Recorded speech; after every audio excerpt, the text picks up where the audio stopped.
Welcome to the Louisiana Business and Industry Show. And now your host, Tim Johnson. We'll talk COVID-19's impact on a regional economy and how that regional economy might recover when we visit with Adam Knapp, President and CEO of BRAC, the Baton Rouge Area Chamber, on this edition of the Louisiana Business and Industry Show.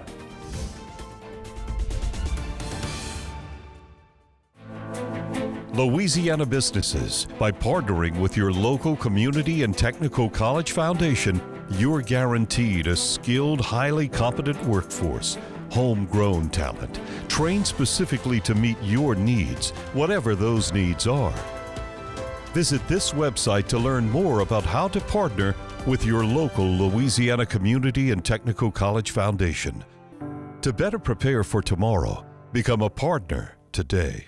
At Optimal, we understand what's at stake during your projects. That's why we value integrity, trust, and expertise. We retain proven and experienced craftsmen, and with multiple locations, we can execute hundreds of customized project solutions across the country, so you stay ahead of schedule and under budget. At Optimal, you come first, plain and simple. We have your back, and we always deliver. Experience the Optimal difference. Are you a licensed contractor? There's lots of good contractors in Louisiana doing work the right way, but unfortunately, too many unlicensed contractors are working outside the licensing requirements. Working as a contractor in Louisiana requires a license for the company doing the work. The Louisiana State Licensing Board for Contractors wants to help you get licensed to allow you to conduct work legally. It's not difficult to get the license. We can help you. Go to lacontractor.org for more information. Licensed contractors, it's the law. For 8 seconds in the arena before an afternoon in the field. For a promise to students that honors success in the classroom. For championships earned on the bayou. For innovators committed to reclaiming our coastline. The universities of Louisiana. For your future. For our future.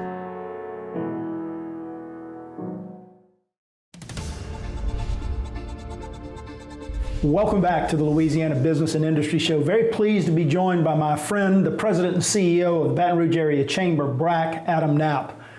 Buddy, how are you? Doing great. Your family holding up okay? They are. Thank you for asking. We're just having fun with the new education environment that is COVID-19 out of school. A lot of homeschooling going on. I know that for a fact. Let's talk about the BRAC team, Adam, because although you are a regional economic development organization, you have employees and you have a work site. And so just like many other businesses, your team is impacted. How is your team staying productive? Tell us what you're doing. It's a good question. So we actually went to a voluntary remote work policy before stay-at-home orders came in, gave us about a week head start on trying out our technology capabilities for supporting our teams, as well as putting in place kind of a typical weekly rhythm of activity. And that has really given us a way to organize ourselves kind of early on.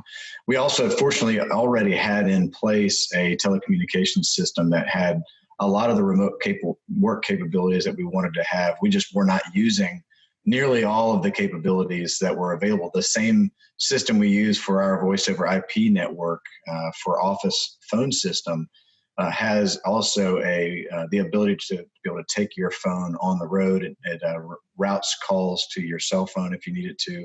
It has a chat feature like an instant messenger and supports video and conference call systems. So we had this kind of miraculous back end that was ready for us that we just never used most of those capabilities other than the conference calling capabilities and then the desk phone. So that helped us move quickly into this. And then what we put in place behind that was kind of a rhythm of how to stay in touch with our staffs in a more intentional way, gave guidance to each of our managers on how to stay in touch on a daily basis with their team members.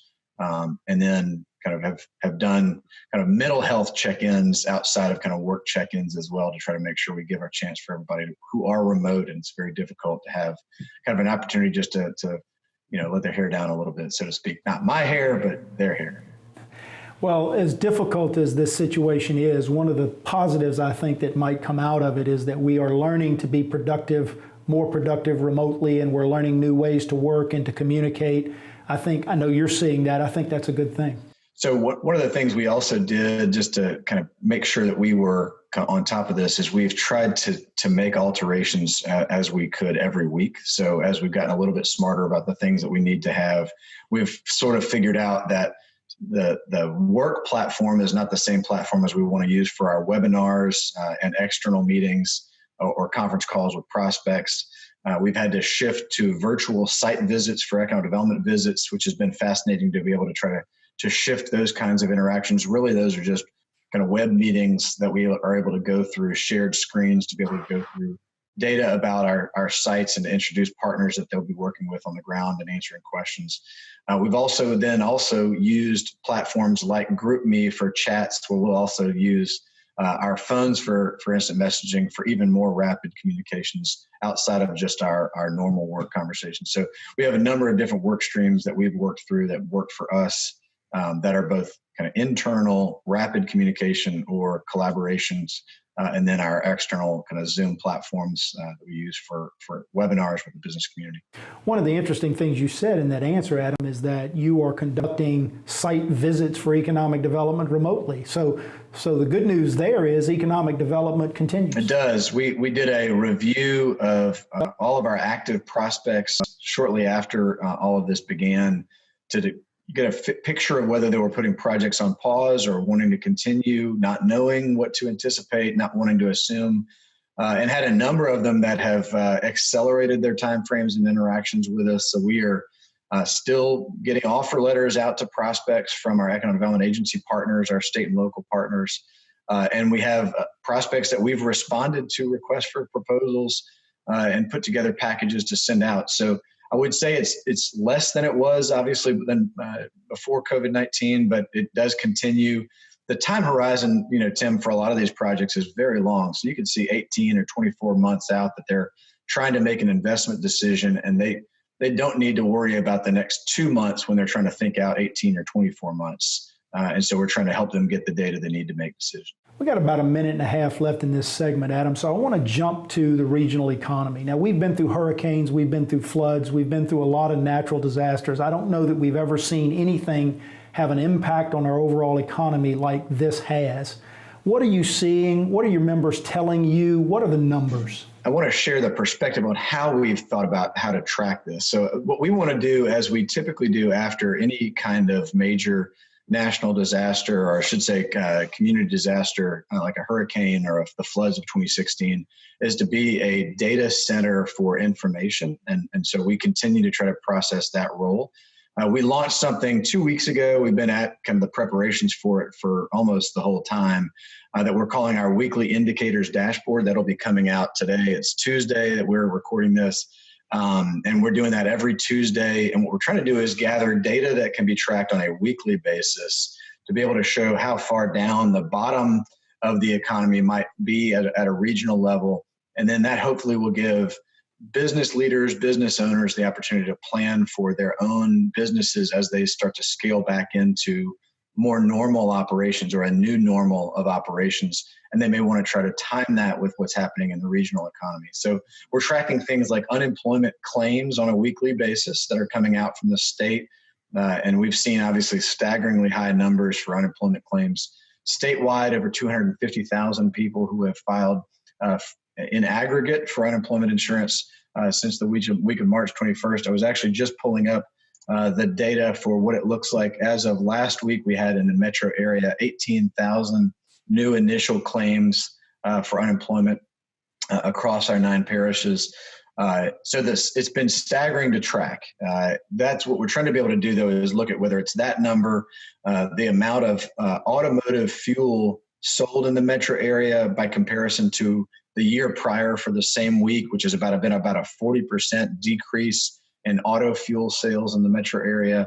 We also looked at traffic volumes on Interstate 110, on Highway 61, on 190, and that has been able to help us get a picture of just general economic activity. Obviously, there's been a significant amount of decline in activity, and what we're wanting to try to do is then help see that path back up. Let's take a break. We'll dive more into those numbers and what the current economy looks like as a result of COVID-19 when we return with Adam Knapp, President and CEO of the Baton Rouge Area Chamber, BRAC. You're watching the Louisiana Business and Industry Show. Since 1919, we've designed and constructed hundreds of industrial plants, roads, ships, dams, and executed some of the most complex jobs in the world. In fact, our quality and dependability are legendary. Today, the legend continues as Brown & Root delivers engineering, construction, maintenance, and industrial specialty services throughout the U.S. and the world from our headquarters here in Louisiana. We are Brown & Root. Welcome to Southwest Louisiana. 5 parishes working hand in hand to provide economic development, opportunity, and quality of life. $43 billion in projects underway, $65 billion in the pipeline, 18,000 construction workers, and 18,000 permanent jobs. It's all here. Welcome to Opportunity, the Southwest Louisiana Alliance. The Work Ready You program changed my life. There's opportunities for everything. You could be a welder, you could be a nurse. You can take any trade you want, and it's free. I dreamed of it as a kid, be successful, making a life for myself and making me a family. I always dreamed of it, but I never thought that I would be here and dreams come true. For your free high school equivalency training, text diploma to 55,000 or give us a call. Gulf Coast Bank and Trust is giving our customers the power to bank anywhere, anytime during this challenging time. It's about doing the right thing for our customers. We're right there with you. Gulf Coast Bank is invested in technology with a local touch, a smart way to manage your money and your time. With our mobile banking app, you can make deposits, check balances, transfer money, pay bills, and more. Gulf Coast Bank and Trust, the bank that cares about you. Member FDIC. Message and data rates may apply. Welcome back to the Louisiana Business and Industry Show. Adam Knapp, President and CEO of BRAC, is our guest. Adam, before the break, you had begun to talk a little bit about some of the programmatic things that BRAC has put in place to assist local businesses and local employees. Talk a little bit more about those. We changed everything we're doing, right after all this started, and I'll mention 3 more things that I think are important for the business community to understand our strategy of work. So in addition to what I mentioned a moment ago of our weekly economic indicators project, we've stood up a number of other programs. First is there continue to be a lot of manufacturers who want to change their practices, or offices who want to change their practices to pivot from what they were doing before COVID-19 to what they feel like they can do right now as more of a wartime effort, if you will, to support the needs of the community.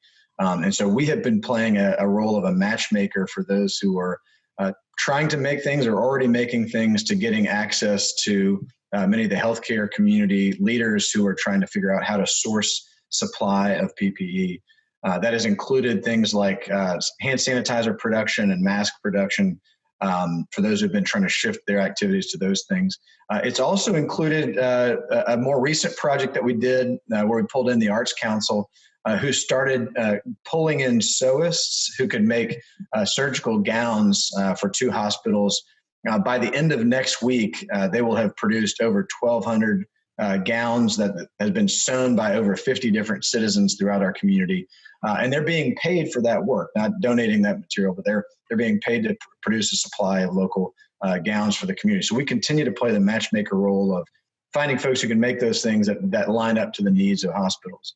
The second program that I'll mention has been one that was also suggested to us by one of our businesses. They were scaling up hiring and needed assistance. And so they reached out to us and said, what would be really helpful, Adam, is if y'all could stand up a way that HR leaders get married up with other HR leaders who are downsizing. So those that are hiring could find those who are furloughing or downsizing and try to tap into those workers and trust that they've already done good employee screening. And therefore, they might be able to skip some screening practices just to grab folks quickly to other jobs to get folks work, but also to help the employers who are trying to scale up and make sure they're able to support the needs of the community. That has worked well. If you go to our website, BRAC.org/recovery, you'll see our program called BR Works. That initiative is one we stood up in a matter of about 24 hours, and you'll see hundreds of jobs now listed on there from about 30 different employers looking for work right now. Obviously, there's a lot of folks that are being laid off or being furloughed, as are reported earlier on those weekly numbers. So we're trying to make sure that we're trying to bring those two things together. The last thing I'll mention is our crisis communications, our BRAC.org recovery page, BRAC.org/recovery. We're updating that more than once a day at this point with new links and new information. We're putting out a daily COVID brief, and then we're putting blog posts out as new information comes out on social media and on our website. So that central repository of information has become our main way to get information out to the business community. And then we're producing webinars as well. You guys have played an important role from a communication perspective, Adam, and I congratulate you and your team for that. You guys have also put out a lot of guidance relative to the federal stimulus programs and some of the business loans, small business loan programs that are out there. I don't think we need to spend a lot of time on the programs themselves, because I think our viewers are pretty much aware of what's available there. But talk about the guidance that you have provided and the assistance you've provided to the businesses in this region. Yeah, well, what we've tried to do, Tim, is to make sure that we can answer those questions that are unique for each employer. While we see the benefit of the links and FAQs and resources that are out there from the state or from the feds to broadly answer general questions, what we find are there's unique questions that folks have, and you'll meet people where they are. Some people are at the very beginning of trying to understand how to leverage all the different sources of funds or tax benefits. You have some that are incredibly well-versed already, and they have very specific use questions. And so we're trying to be a resource for a business wherever they are along that line. So we dedicated a significant number of our staff to be outreach to businesses, as well as kind of responses to questions that are coming into us. And I would encourage folks just to use us as a resource that way. If we can answer specific questions for you, no question is off limits. Check in with us, and we're trying to stay on top of every federal program as best we can. And then also steer you to those who may know those answers. But mostly everybody is wondering about capital programs and how the many different capital programs from the state or the feds can be layered on top of each other. And that is something that continues. And there are many, many questions every day by business owners about those things. Are you spending much time in communication with the other regional economic development directors and the other regional economic development organizations around the state? Michael Hecht in New Orleans, George Swift over in Lake Charles, Troy Wayman, those kind of folks? Yeah, in fact, we have a coordinated effort between all of our regional groups to share and steal widely. So if we see a great practice being done in another region, we're trying to steal their best ideas as quickly as we can when that becomes a resource that folks want to take advantage of. And likewise, we're trying to share what we're doing with others. If we've got a lead on a program or a practice that they want to take advantage of, we're trying to get that out to them. So we're definitely working on that. And we're not just doing it with our in-state partners. We've been on a national teleconference with executives from very large chambers and regional economic development groups around the country, as well as the U.S. Chamber. The communication up and down nationwide and in-state has been fabulous, as well as the leadership from our congressional delegation to get us regular answers to questions when we have new ones that we can't answer. Let's take a break. We come back. I want to talk about recovery. Where do we go from here? We're visiting with Adam Knapp. He's the president and CEO of BRAC. You're watching the Louisiana Business and Industry Show. Tim Johnson here for the Louisiana Energy Export Association. LEA members are investing more than $60 billion in Louisiana's economy, creating more than 1,500 permanent jobs and 20,000 construction jobs. Louisiana is a global leader in energy export, and LEA is the voice of that industry. Check them out on their website to learn more.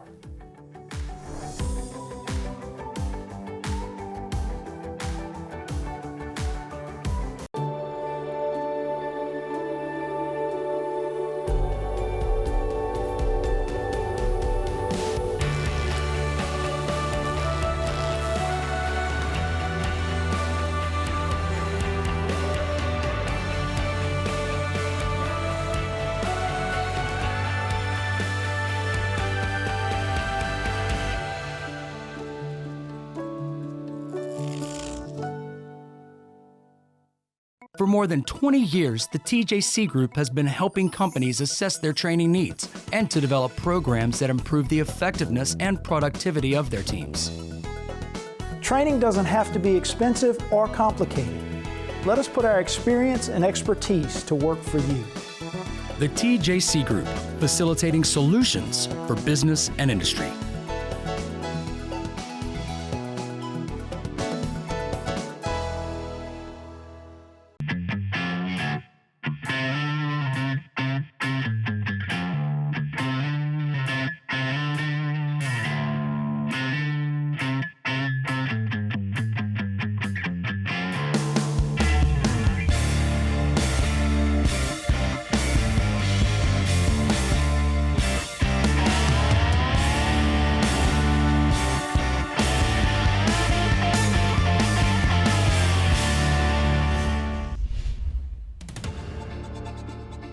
Welcome back to the Louisiana Business and Industry Show. Good and important conversation with Adam Knapp. He's president and CEO of BRAC. That's the Baton Rouge Area Chamber. You know, there's a difficult but I think necessary conversation beginning to take place, Adam, across the United States. And it's particularly difficult when people are sick and people are dying. But it's this whole idea of when do we try to restart this economy? And have we waited too long already? And, you know, there's the thought that the most vulnerable can be protected while we begin to restart jumpstart this economy. Where do you come down on that discussion? Yeah, well, we definitely support that the social distancing that's happening has been critical to help bring down the infection rate. And I think we track it daily, as I'm sure many do. We look at the 9-parish area and on a kind of parish by parish basis to see what the trend line looks like. And fortunately, it looks like it's been working to slow the spread. And so now the question we are having is, when is the right time for more economic activity to either gradually scale back in? And then how does that overlay with continued important social distancing work? And so the way that we are starting to think about this, and this is still very early on in these conversations, is we have seen through the original executive order for stay at home that the declaration of those that were essential businesses, those businesses who were not explicitly closed by the governor's stay at home executive order, when there were a number, most of those have some kind of direct citizen to citizen interpersonal contact. Outside of those, you saw the governor allowing a lot of business types to remain open, subject to careful social distancing practices and cleanliness practices and safety practices at those businesses. What is interesting for us is to learn from those who have continued to be in operation how that has gone for them for the last 30 days or so, and then what lessons that would give to those who will be hopefully at some point soon able to go back to work, to reopen different aspects of their business. That lesson of safety, which is so common in Louisiana because so many of our manufacturers live in a safety first environment and have for decades, as you well know, from a manufacturing standpoint, that same safety first, days without an incident kind of reporting is the kind of safety standard that has to become a new normal at every office, at every retail store in our community. The other thing that we think is going to be necessary is that we all as citizens and as business to business leaders think about what the new normal looks like for how we conduct business while remaining at a safe distance from one another, as much as possible being virtual, but being able to get back to work while learning what that new normal will look like. And every business is going to have to take an approach to change their own internal practices for safety. And the guidance from the CDC around masks has been helpful. The guidance from a lot of employers for how they're taking their work site changes for safety to a whole new standard level. We're seeing that they're telling us that those practices are working to keep their employees safe over the last 30 days. And so that's something that we hope will be a part of this opportunity to get back to work, will be to help educate businesses and manufacturers and professional offices for what that new normal looks like from a safety perspective. I think you're exactly right about that. I think some of these temporary practices that have been put in place will be the normal practice as we go forward. I'm going to ask you to look into your crystal ball a little bit, both short-term and long-term. Obviously, this is going to have an impact. How do we begin to recover? What does it look like in the first, say, 12 months? And post 12 months as we go forward, what do you think this looks like out there? Well, this is all speculative, right? And I think it changes by the day. So take this with what you're paying for it. I think we will hope to see this in a few different phases. One is, as much as possible, getting economic activity going again, to hope for a path where most of the types of employers who have been pulled back can get back into work, get back into doing business, as I said a minute ago. I think the practice of getting to there, establishing those new safety norms, is going to be something that we're going to look to the state again to give us that guidance and hopefully to set the expectations. The second big thing I think that we're going to have to contend with is kind of the norms of what's necessary in order to get there. Legal liability protections for employers who are taking risks to reopen. We're in a time of disaster. We need to make sure that we are not held up by potential liability risks while we're all trying to do the right thing in the disaster. And the economy is so important to recovery, whether it's a hurricane, a flood, or this pandemic now, is we need to have the economy restarted so that folks have the resources to live their daily lives and meet their daily needs. And so we've got to have a path to getting back in a safe way. But we also need to know that we're not going to be, chased by lawsuits as employers when we do so.